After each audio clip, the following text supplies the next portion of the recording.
This is Soul Connections. Thank you for being here. Actually, it's nighttime where I am. I've never really done this at nighttime, but so last week I went away on a mindfulness eating and exercise retreat, and I learned so much. I actually think I want to have my own retreat so I can share what I learned. But a lot of what I learned was that there's so much disconnection, and a lot of you can relate to this, and maybe some of you can't. I would suspect most of you can, but a real disconnection between our bodies and our souls, per se. So we eat because something looks good, or we eat because we're stressed, or a lot of times we eat for a lot of other reasons than we're hungry, or we haven't really given ourselves an opportunity to understand that we're hungry. And so that's a lot of what I learned on. So here I have this little Green Mountain is where I went. It was called Green Mountain Fox Run. It was in Vermont. It was absolutely a beautiful location,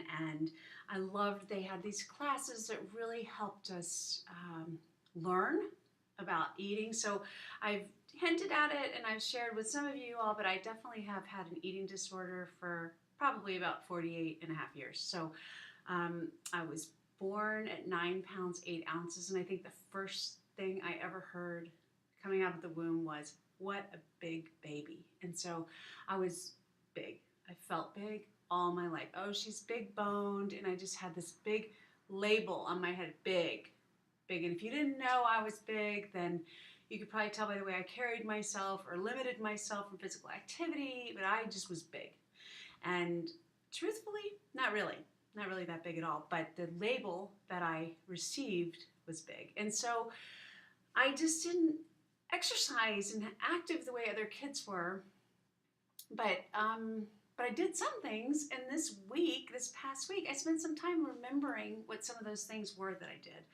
I climbed trees. I remember often my parents would come pick me up from my best friend Christy's house, and we would be at the very top of the magnolia tree.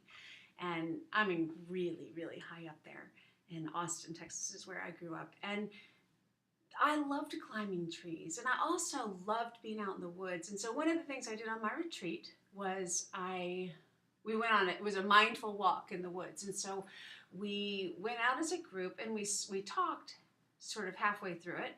And then we stopped and we paid attention to our surroundings. And one thing we did, we took our hands and we pretended they were cameras. And if you know anything about me, I am behind a camera a lot. I love being behind the camera. It's just, life is for me better behind a camera. I don't know why, I just love to capture. So anyway, but we pretended our hands were cameras, and we looked around and we started looking at our surroundings. Here we are in Vermont in mid to late October, and the leaves are every which color you can imagine. And we had to stop, we had to be silent, and I could hear the wind blowing in the leaves, and I could hear the leaves crackle. And then on the floor of the pathway were just this, God had just made this display of leaves for us to walk through, and it was so beautiful. And so then when we walked back to our original place, we walked silently back, and we paid attention, and our assignment was to notice something we hadn't noticed before. And wow, my noticing was unbelievable. I noticed one thing in particular was I noticed there was a little girl inside that really loved the forest. But as I had grown up, I'd learned about snakes and the fear of snakes, and Lyme disease and ticks and scary things. And so I found it to be a lot safer inside my house. And so even though the nature and the woods and the trees and the leaves and the wind and the air and the smells make me feel alive, I have started living inside because it's safe. I have been a lot of camping in my life. I went on an outward bound trip for three and a half weeks. I canoed the boundary waters between Minnesota and Canada. Canoed only, that was it. There was nothing besides a canoe and our backpacks, and it was crazy. It was so wild. But I spent a lot of time with nature, but somewhere along the way I got fearful, and I quit going outside, and I quit paying attention to nature, and I also quit paying attention to my body. And so that's what we learned here with this. This is our hunger chart. And so talks about, you know, you can get in these different levels of hunger. And so you can get too hungry or kind of neutral or satisfied or too full. So you can really go anywhere on there. And one of the things we learned to do was pay attention to our body. And I don't really ever feel hungry because I'm constantly like just not paying attention, I suppose. We learned that sometimes we eat when we're stressed.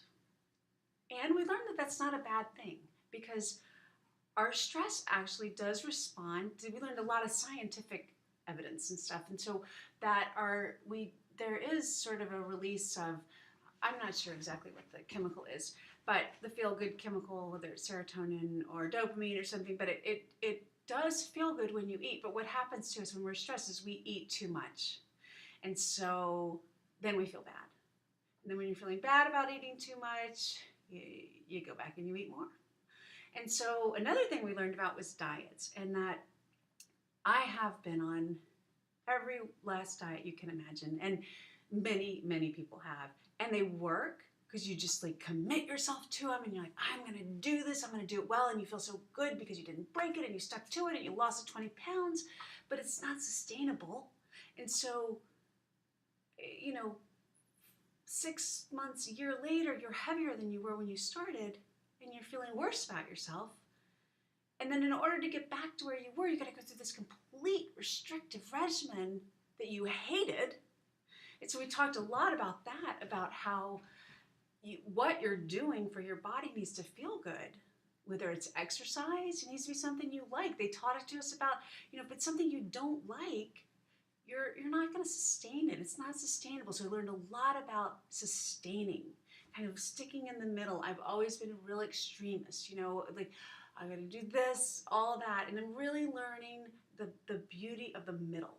And so I just, very powerful event, a lot of mindfulness, a lot of stuff I've already been working on. And so if you follow me, you know that I work very hard on these things. And the reason, this is my SEEP chart, which I have mentioned to you before, and I am creating this beautiful journal. I'm so excited about it. So anyway, but it's spiritual, environmental, emotional, and physical health. And so when I've been looking at my own balanced life, the reason I came up with this was because I had cancer, I was in an emotionally abusive marriage, and I was a basket case.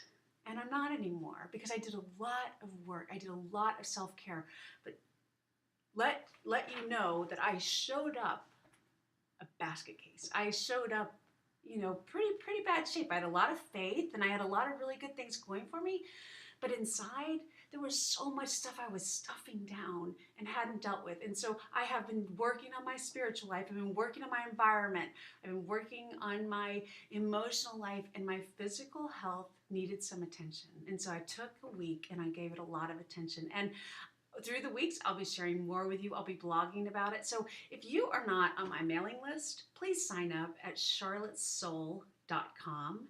And I am a life coach, and I would love to connect with you and talk to you about how, things you can change in your life to have more balance in your life. I'm a firm believer that if we are in balance, particularly in those 4 areas, and there's other areas also, but if you can have those 4 things, your spiritual life, solid, your environment, your emotional life, and your physical life, those are things, and they're not all going to be in balance at once. They're not. It's a constant process. I came back from my physical week, and I thought, you know what? I need to work on my spiritual life.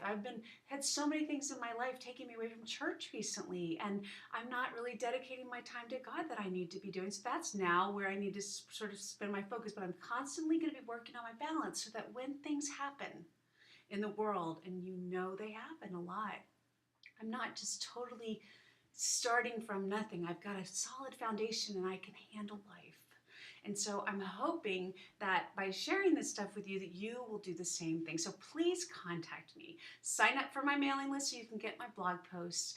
Like my Facebook page, Charlotte Soul on Facebook, and just participate and let me know who you are and how you're feeling. I'm going to start a private group, And we are going to have a little bit more connectivity. So when I do a Facebook Live, we'll have an appointment. We'll get on there and we'll connect. And you can have a Q&A and that kind of stuff. I'm really looking forward to it. So if you're interested in that, reach out to me, sort of a private message, and let me know, and we will go from there. So take care of yourself. It will benefit everyone around you. It's one step at a time. And Al-Anon, where I go, have been a lot, is progress, not perfection. Take one step and care for yourself. For me, it's spending time outside in nature and remembering that I don't need to be so fearful of snakes. Take care.